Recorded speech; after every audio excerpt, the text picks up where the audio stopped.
उत्तर प्रदेश के मुख्यमंत्री योगी आदित्यनाथ इन दिनों जबरदस्त लय में नजर आ रहे हैं और जहां पर भी जा रहे हैं खुलकर विस्फोटक सियासी बैटिंग कर रहे हैं। और उनका ये बैटिंग का जो नारा है वो है बटेंगे तो कटेंगे।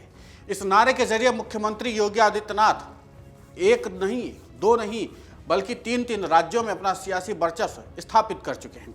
दरअसल मुख्यमंत्री योगी आदित्यनाथ इसी नारे के जरिए पहले हरियाणा में भी जबरदस्त तरीके से जीत दिलाई और इसी के साथ महाराष्ट्र में भी बीजेपी को जीत दिला चुके हैं। और यही वजह है कि उनका ये नारा, जिसके दम पर मुख्यमंत्री योगी आदित्यनाथ अकेले ही पूरी की पूरी पार्टी पर भारी पड़ते हैं। आपको याद ही होगा कि योगी आदित्यनाथ का ये नारा बटेंगे तो कटेंगे नारा जो था वो सबसे पहले उन्होंने आगरा में दिया था। एक रैली को संबोधित करते हुए मुख्यमंत्री योगी आदित्यनाथ ने जैसे ही ये नारा दिया तो उसके बाद से सीएम योगी का सियासी स्ट्राइक रेट काफी ज्यादा हाई हो गया है। इस नारे का जादू सिर्फ यूपी तक सीमित नहीं है बल्कि देश के कई राज्यों में सरकार तक इसी नारे से उन्होंने बनवा दिया है।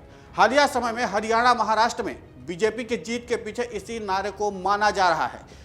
उत्तर प्रदेश के उपचुनाव में भी बीजेपी ने जबरदस्त तरीके से जीत हासिल कर एसपी सुप्रीमो अखिलेश यादव को बड़ा जख्म दिया है। मुख्यमंत्री योगी आदित्यनाथ के नेतृत्व में बीजेपी ने वो कर दिखाया जो बीते 31 साल में बीजेपी ने नहीं किया था। बीजेपी ने 9 में से 7 सीट जीत करके साल 2027 के विधानसभा चुनाव के लिए भी अपना टारगेट सेट कर दिया है। इस जीत से बीजेपी के नेताओं का उत्साह 7वें आसमान पर पहुंच गया है।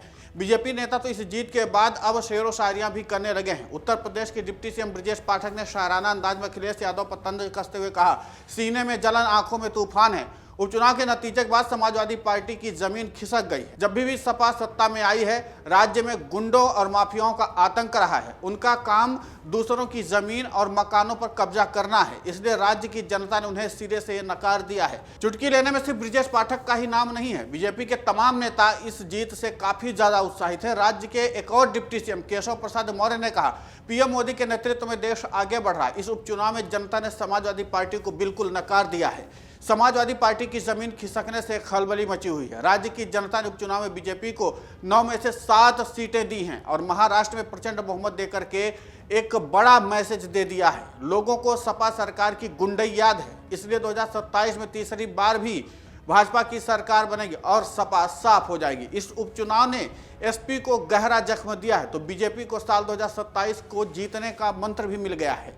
बीजेपी की 7 सीटों पर जीत ने यह बता दिया है कि साल 2027 की यूपी विधानसभा चुनाव में योगी मॉडल किस तरह से एसपी को आगे घेरने वाली है। खासकर मुस्लिम बहुल सीटों पर एसपी की हार ने बीजेपी को बड़ा मंत्र दे दिया है, क्योंकि कुंदरकी जैसी सीट के नतीजे तो कम से कम यही बता रहे हैं। हालांकि इस सफलता के पीछे सीएम योगी की अपनी मेहनत भी है। सीएम योगी ने इस बात पर पूरे उपचुनाव की कमान अपने हाथ में ले रखी थी, वो भी इसलिए क्योंकि सीएम योगी के लिए करो या मरो की जैसी स्थिति थी और लोकसभा चुनाव में मिली हार का हिसाब किताब भी पूरा करना था।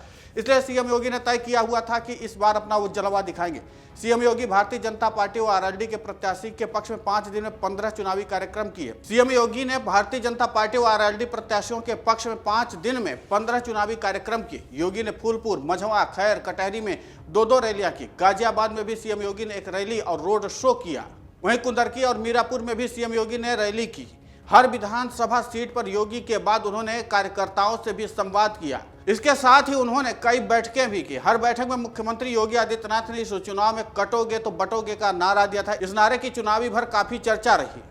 नारे को लेकर के पक्ष और विपक्ष में अलग अलग तर्क है, लेकिन माना जा रहा है कि लोगों के बीच तक ये पहुंच गया। इससे हिंदू वोट एकजुट होने और जातीय कार्ड को काटने में अहम भूमिका मिली। मुख्यमंत्री योगी आदित्यनाथ इसी नारे के दम पर जबरदस्त तरीके से सियासी स्ट्राइक हासिल किए हुए हैं और जिस अंदाज में विस्फोटक तरीके से वो इस नारे का इस्तेमाल करते हैं, जाहिर सी बात है समाजवादी पार्टी समेत तमाम विपक्षी नेताओं के लिए चुनौती तो खड़ी हो गई है। अब देखना दिलचस्प होगा कि जिस तरीके से मुख्यमंत्री योगी आदित्यनाथ ने इस नारे के दम पर 3 राज्यों के चुनावों को अपने पक्ष में साध लिया है, आगे और क्या करिश्मा दिखाते हैं। अगर आप ये वीडियो YouTube पर देख रहे हैं तो हमारे चैनल को सब्सक्राइब कर बेल आइकन दबाएं और Facebook पर देख रहे हैं तो हमारे पेज को लाइक करें।